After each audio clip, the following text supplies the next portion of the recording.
9 experienced hikers, a remote mountain, a discovery so gruesome and bizarre it has sparked decades of speculation. Was it an avalanche? Government testing? Something not of this world? On today's episode, we travel into the icy heart of the Soviet wilderness to unravel one of the most chilling unsolved mysteries of the 20th century, the Dyatlov Pass incident.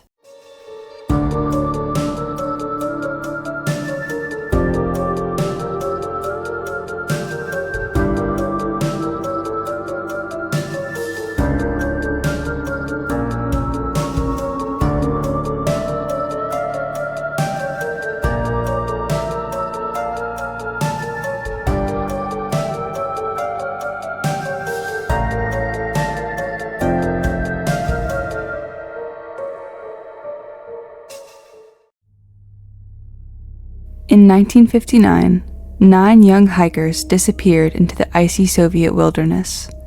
When they were found, their injuries told a story even stranger than fiction. Shattered skulls, discolored skin, missing eyes, and crushed bones with little to no external bruising. To this day, the world cannot seem to come to a consensus on what or who killed them. This is the haunting story of Dyatlov Pass, a mystery that has puzzled curious minds for decades.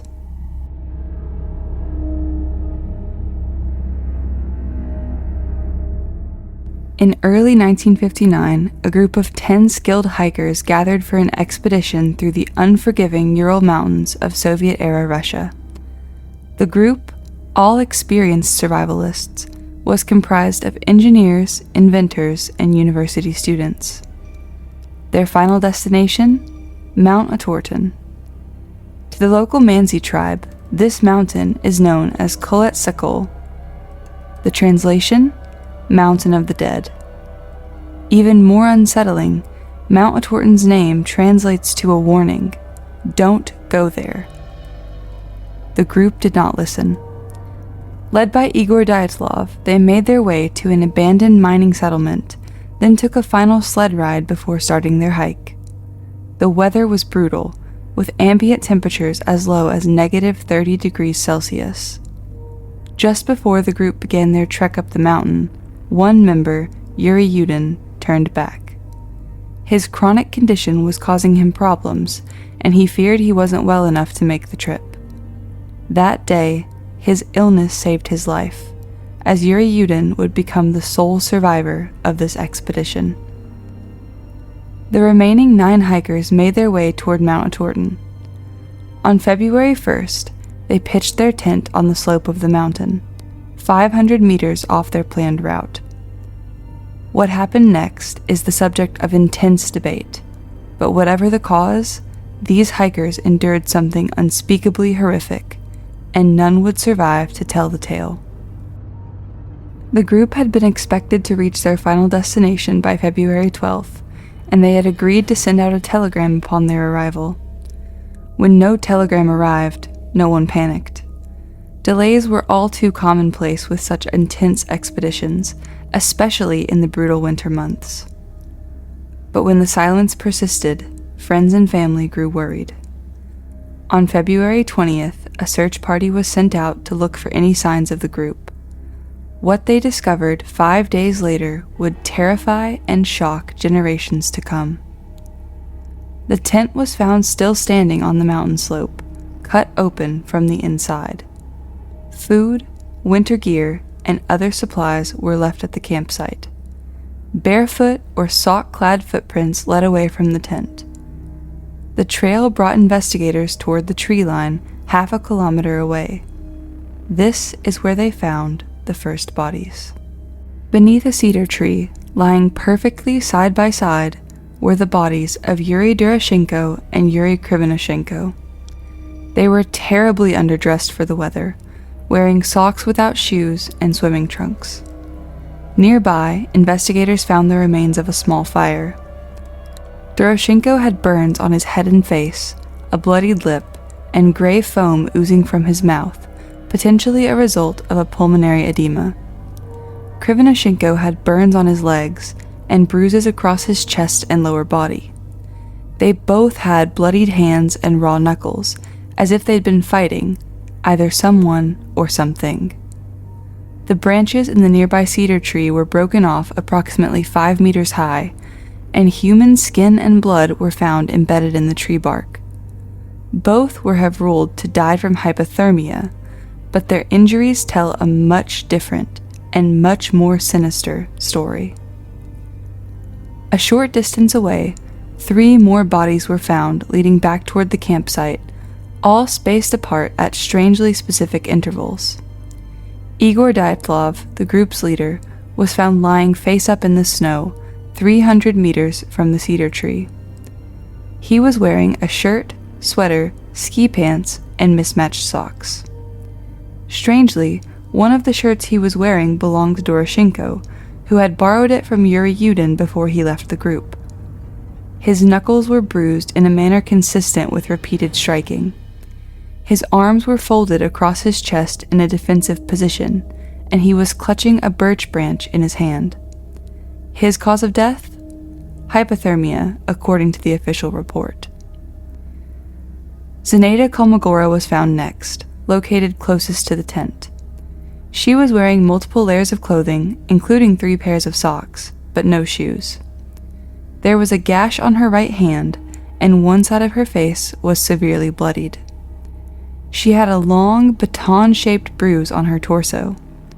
Her cause of death was the first divergence from the pattern: hypothermia due to a violent accident, whatever that means. Finally, found last, but somehow between the others, was Rostem Slobodin. He was considerably better dressed than many of his expedition partners, and he was wearing a shoe, only a single boot, on one foot. There was bruising on his face and hands, but most notably, his skull was severely fractured. Strangely, this skull fracture was ruled a non-fatal injury, and his cause of death was ruled as, if you guessed hypothermia, you'd be correct. Beneath his body, an icy bed had formed, indicating his body was still quite warm when he fell to the snowy ground. 2 months passed, and no more bodies had been discovered. The winter weather had frozen the ground, grinding search efforts to a halt. Then, on May 5th, a Mansi hunter and his dog found a trail of broken branches. This trail led to a den, carved out underneath the snow, 50 meters from the cedar tree. There, the final 4 hikers were found, and the horror only grew. Lyudmila Dubinina was found well-dressed, wearing a few pieces of clothing that belonged to other members of the group. Her pants were burned, and she had torn off sweater sleeves to create makeshift socks. This is where things become downright graphic. Half of her ribs were broken. Her eye sockets were completely empty. Her nose had been fully flattened. Perhaps worst of all, she was missing her tongue, but it was not merely bitten or cut off. Dubinina's tongue had been, according to reports, ripped out from the root.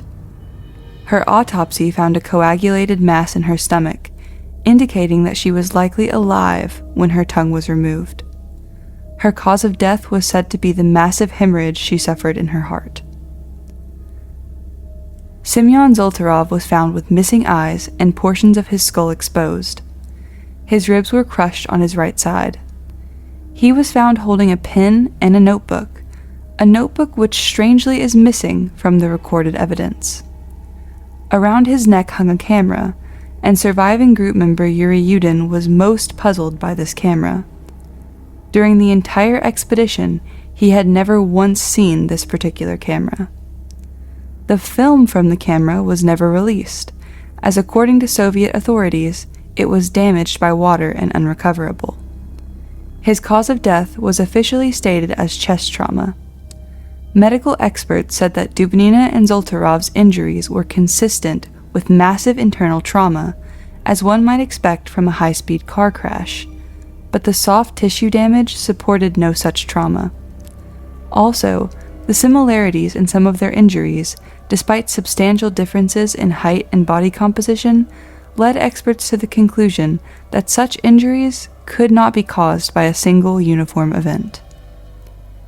Next, Alexander Kolevatov, who was found missing his eyes and eyebrows. There was a gaping wound behind his ear, and his neck was twisted at an impossible, sickening angle. His skin was described as appearing gray-green with a tinge of purple, and he is not the only group member who was noted as having a strange or inhuman skin tone. Despite this, his cause of death was said to be hypothermia. Finally, the 9th member of the group, Nikolai Thibodeau-Brignoles, suffered the worst head trauma of all. He had multiple severe skull fractures, which experts agreed could not have been caused by a fall from his standing height due to their severity and placement. Shockingly, his cause of death was listed as massive trauma to the head and not hypothermia. 4 bodies, all with unbelievable internal damage, yet appearing with little to no soft tissue damage, with no explanation. Experts agreed the internal injuries resembled the effects of a blast wave, such as a shock wave generated in the detonation of a bomb.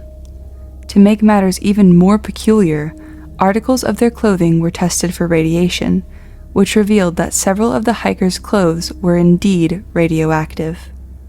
Why test for radiation in the first place? Even more confusingly, how did their clothing become radioactive? What happened on that mountain? When the Soviet Union officially closed the case in May of 1959, a mere couple weeks after the final bodies were discovered, their conclusion was vague, disturbing, and unsatisfying. They concluded the hikers had died as a result of an unknown compelling force, alluding to natural disasters as the probable cause.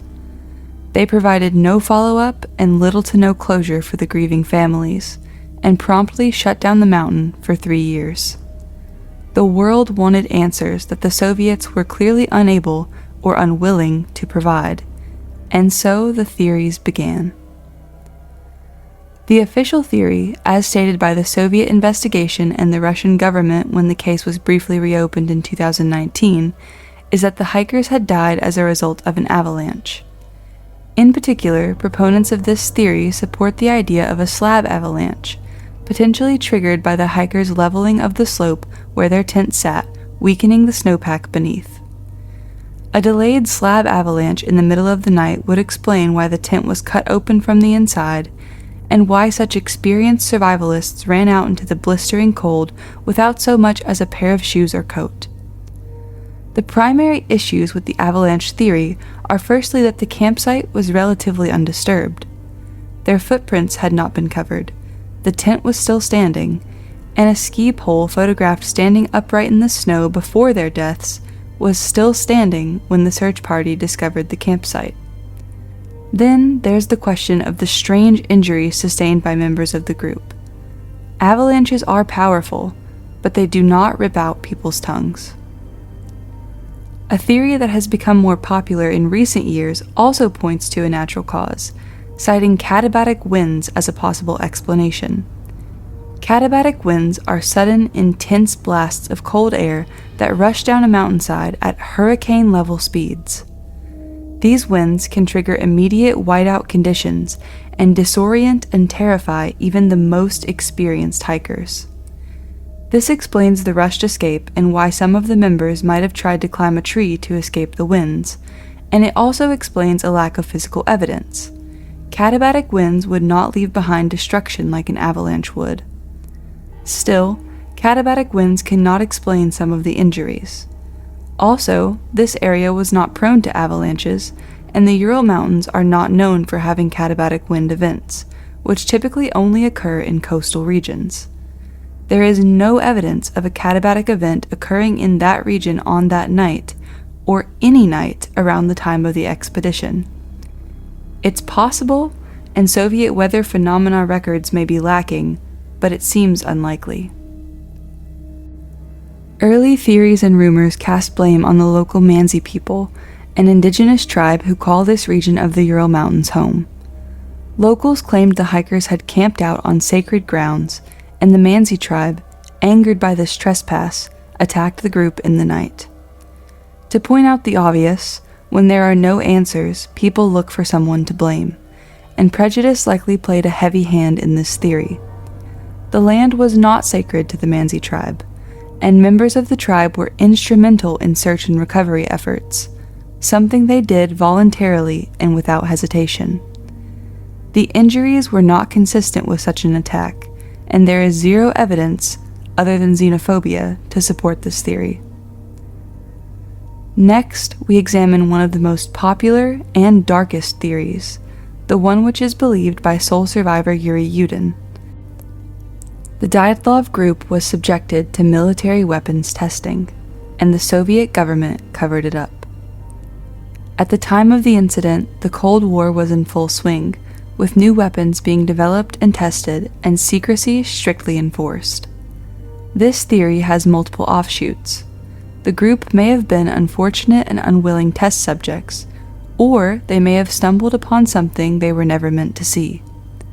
Either way, an aerial weapons test, such as parachute mines designed to detonate above ground, could have created blast waves that would easily produce massive internal trauma without bruising or damage to the soft tissue. This could also easily explain the burns and radiation, and why the Soviets were in such a hurry to close this case. Some also speculate the group might have been subjected to a sound-based weapon, such as one that utilizes infrasound. Infrasound involves sound waves that are just below the threshold of human hearing, but the effects produce nausea, overwhelming fear, and deep states of panic. If such a weapon were used, the group would have almost immediately awoken in a state of disoriented panic and paranoia with no discernible cause, leading to their erratic and unreasonable actions. The government and military cover-up theory is further supported by the strange lights seen floating over the mountain in the days and weeks leading up to the hiker's death, including on the night of the event. Multiple locals, including Mansi hunters and other hikers, reported seeing glowing orbs in the sky above the mountain. In 1990, lead investigator Lev Ivanov came clean in an interview about the case. He said, "I suspected at the time, and I am now almost sure, that these bright flying spheres had a direct connection to the group's death." Yet, Ivanov was ordered to not investigate the lights further, strike any mention of such phenomena from the case files, and close the case as quickly as possible. This theory perfectly explains the rushed investigation, missing case files, and what happened to the notebook and camera film found with Zoltarov. Finally, as with any mystery, there are always theories outside of the normal and natural realm. Some believe that aliens were involved, citing the strange lights as originating from an extraterrestrial source. There are others who point to the group being attacked by angry yetis. The primary evidence for this theory lies with a blurry photograph from the group's film depicting a tall, broad, shadowy figure near the trees. This photo has been debunked as a blurry image of a skier, shown clearly in other photographs. The only other piece of evidence to support the Yeti theory is an entry from the hiker's journal, which read, "From now on, we know that the snowman exists." Hardly compelling, but still some believe that Dyatlov is a direct result of aliens or angry, abominable snowmen in the night. In 2019, 60 years after Dyatlov passed, the Russian government reopened the case. Just as quickly, they closed it again, citing natural phenomenon, likely a slab avalanche, as the most probable cause. Swiss researchers then conducted their own study into Dyatlov using advanced snow modeling simulations. They found that while a slab avalanche is scientifically plausible and would be able to create crushing internal injuries, it does not fully explain all the injuries sustained by the group. The attempt by the Swiss was the most scientific effort yet to solve the mystery, but even they admit that not everything can be explained by an avalanche alone. 9 young, highly skilled hikers. They trained for this journey and planned every step carefully. They were experienced, smart, and strong. And still, something horrific happened on that mountain. Something that shattered their bones without bruising their skin. Something that ripped out a tongue, twisted a neck, and sent them running for their lives into an almost certainly unsurvivable cold. Whether it was a freak avalanche, a government test gone wrong, or something even more strange, we will likely never know the truth. The only people who did cannot tell us their story, and Dyatlov Pass is a case closed with more questions than answers. This story is a chilling reminder that there are many places in our world where we still don't know what's really out there, and no amount of preparation can save you from that which you cannot anticipate. Dyatlov Pass remains unsolved in the eyes of millions, and this tragic tale shall remain as yet another tale from the underworld. Thanks for listening to Tales from the Underworld. If you're fascinated by the stories we uncover, make sure to hit that subscribe button on your favorite podcast platform so you never miss an episode. For even more exclusive content, head over to our website at talesfromtheunderworld.com and subscribe to our newsletter. You'll get insider access to deeper case details, early updates on new episodes, and more true crime content sent straight to your inbox. Until next time, stay curious, stay vigilant, and stay out of the shadows.